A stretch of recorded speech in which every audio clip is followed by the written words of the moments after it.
Hi there, you're watching Reddit Confessions. She didn't blink when she said it. $100 and a burger. He's yours. She even had the nerve to toast with her wine glass after saying it. Everyone around the patio laughed. That kind of brittle, high-pitched laughter people use when they're not sure if it's actually a joke. And then, Hannah, our 24-year-old neighbor with her perfect hair, her perfect tan, and her perfect little confidence, calmly opened her phone, tapped something, and slid it across the table. Bank transfer. $1,000. Instantly sent. She leaned forward, looked my wife dead in the eyes, and said, "Deal." Nobody laughed that time. Not even my wife. Because you can't laugh when your joke suddenly gets taken seriously. Especially when the punchline is your husband. And me? I was 3 feet away, holding a tray of grilled zucchini like a human houseplant. That's how it started. Not with a kiss. Not with a fight. Not with lies or late-night texts. It started with a receipt. I don't think anyone moved for at least 10 seconds. The smell of burnt meat was the only thing cutting through the silence.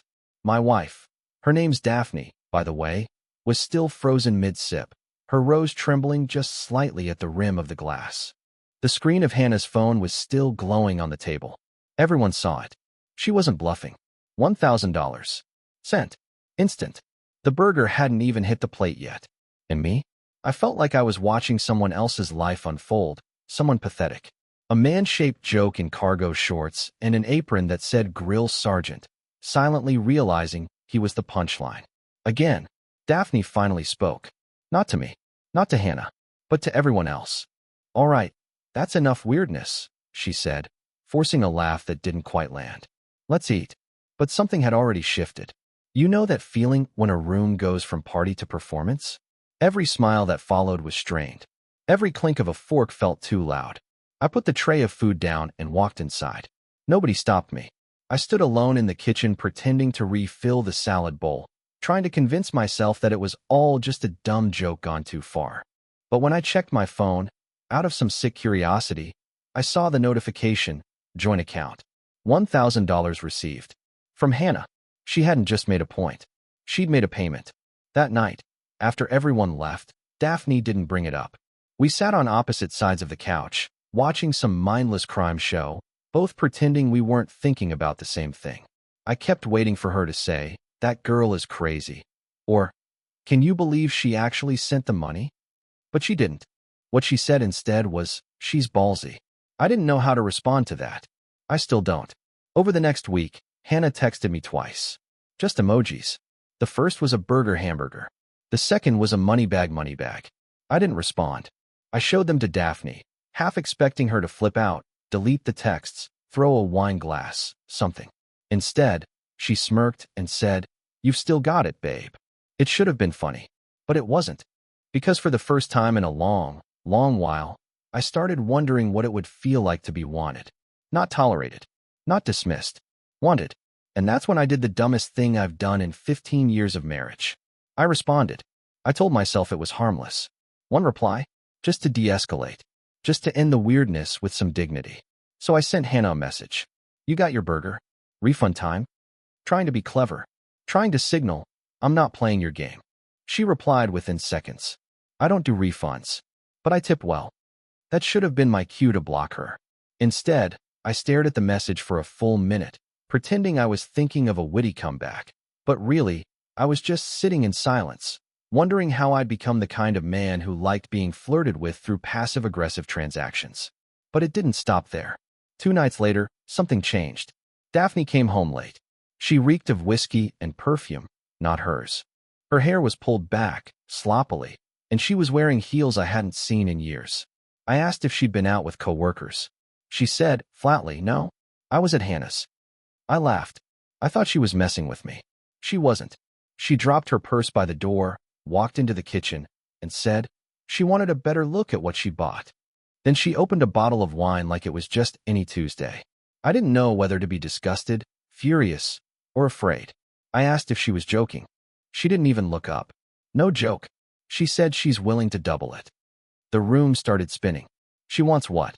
I said, my voice cracking like I was 13 again. "Another 1,000, Daphne said. To spend a weekend with you. Alone. In her cabin. She even offered to pay me a bonus if I sign off." I couldn't believe it.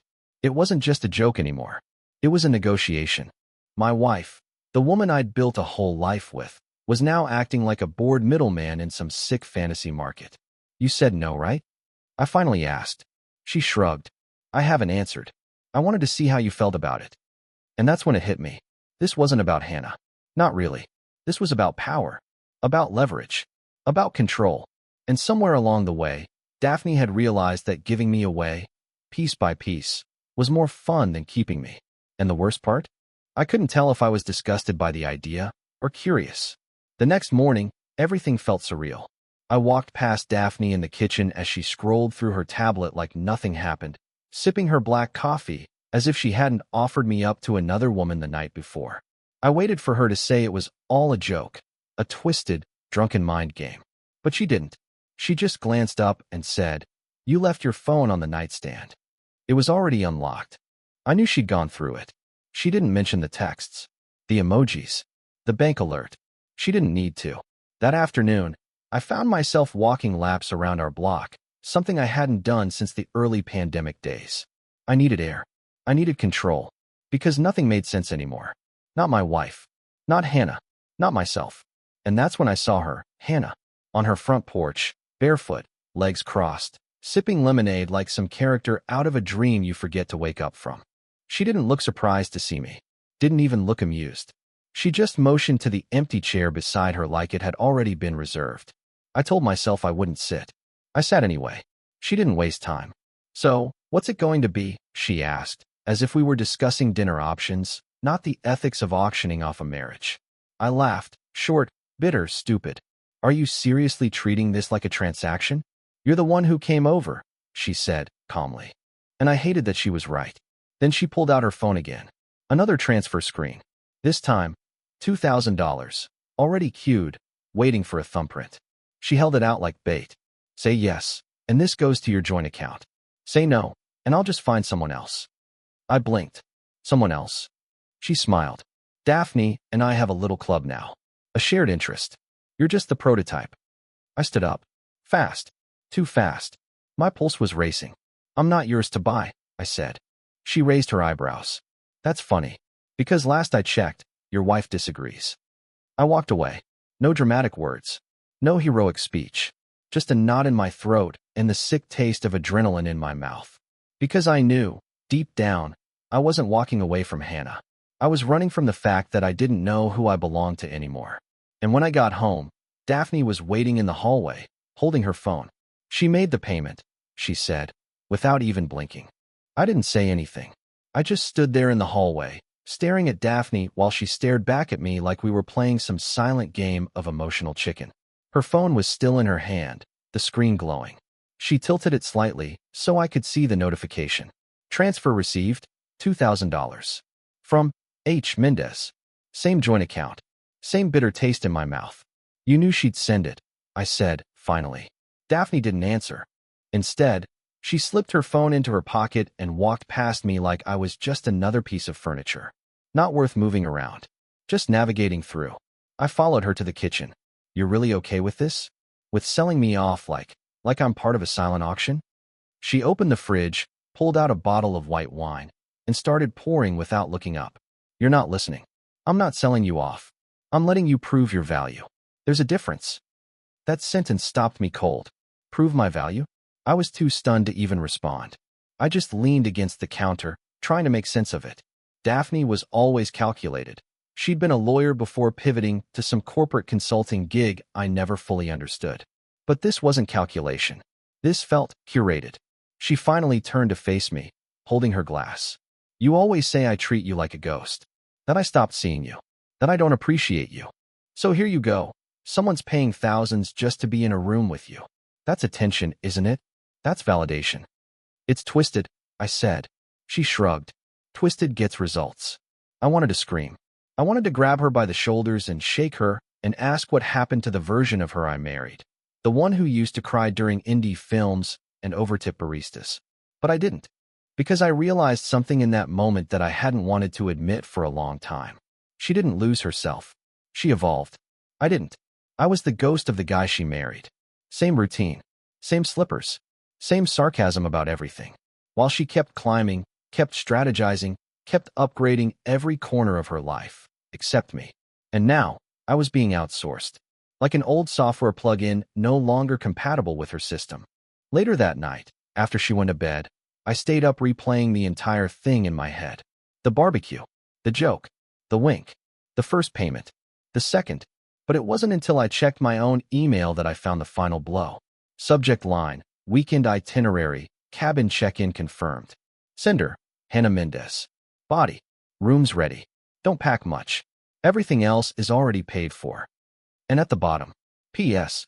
She said I could write the ending however I want. I didn't sleep the night before I left. Not because I was nervous. That would have implied I had some kind of say in any of this. I didn't. It was like being pulled by a current you didn't see coming. You don't resist. You just float and pray you don't hit rocks. The morning of the trip, Daphne handed me a duffel bag she'd already packed. Nothing was folded, just crammed.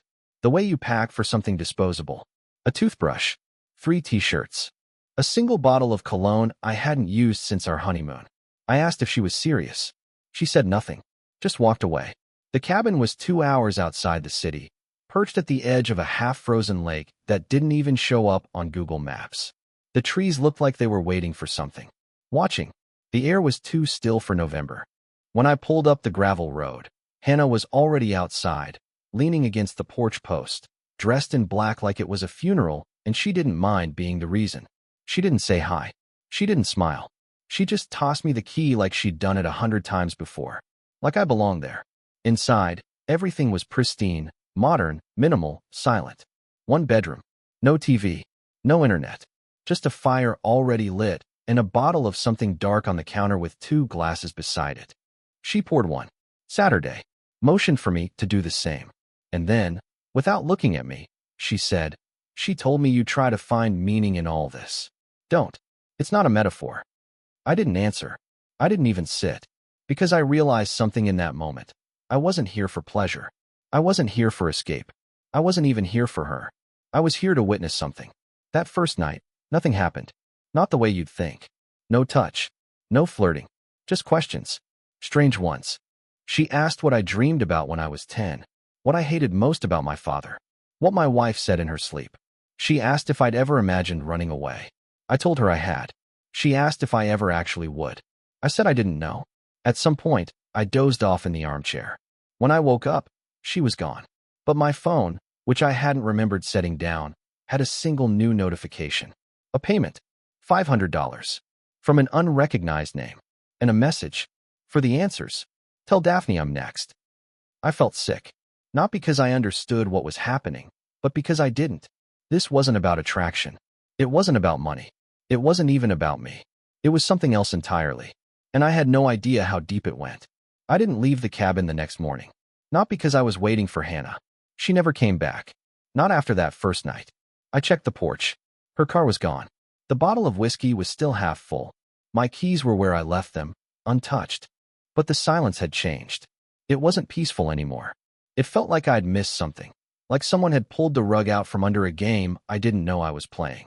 I checked my phone again. Another message. Different number. Different name. Payment confirmed. Session verified. Outcome compliant. Thank you for your service. I read it 3 times. It didn't make sense. Session verified. Outcome compliant. I wasn't compliant. I didn't do anything. That's when I noticed the other new thing.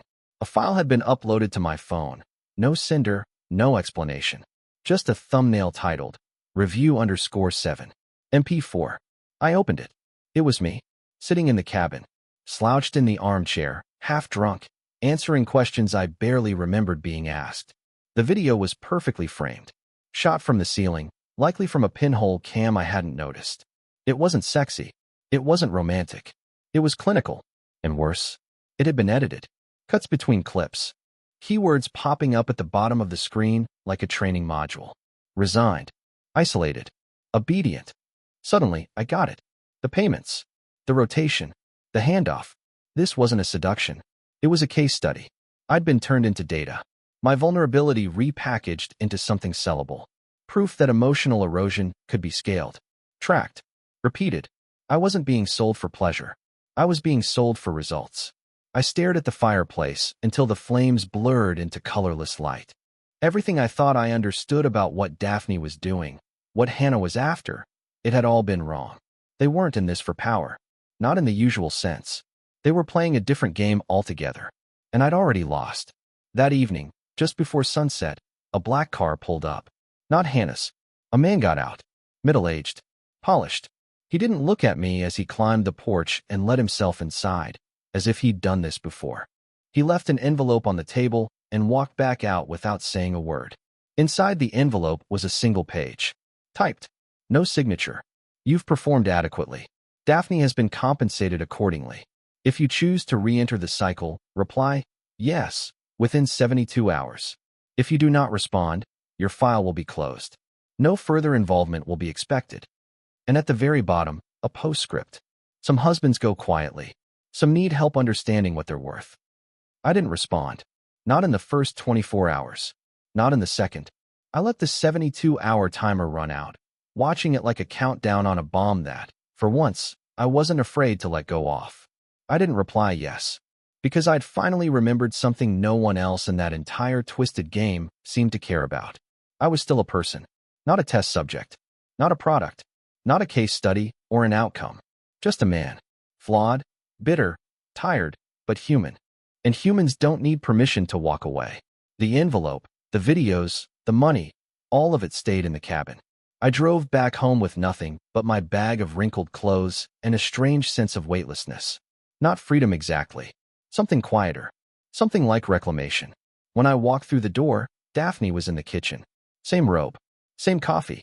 But she looked up and blinked like she didn't expect to see me come back in one piece. I didn't say a word. Just dropped the keys on the counter and said, I'm done. Not angry. Not broken. Just done. She didn't ask for details. Maybe she already knew. Maybe she thought I'd be back eventually. Maybe she thought she'd win again. But she underestimated the one thing that made me dangerous now. I had nothing left to lose and nothing left to prove. The next morning, I filed for separation. Quietly. Strategically. Like she would have. I took screenshots. I forwarded emails. I didn't even touch the money in the joint account. I didn't need it. Because for the first time in a long time, I wasn't trying to survive in someone else's design. I was finally sketching my own. It's been 7 months. The divorce is almost final. I live in a small, rented house with thin walls and ugly carpet. But I breathe easier here. The silence is mine. The choices are mine. And the best part? Hannah texted again a few weeks ago. I didn't open it. Not out of fear. Not out of regret. I just didn't need to anymore. Thanks for watching Reddit Confessions. If you've ever experienced a moment where someone tried to put a price on your worth, or a time you walked away from something toxic and found peace, share it in the comments. We'd love to hear your story. And don't forget to like, subscribe, and hit that bell, because the truth always finds a voice.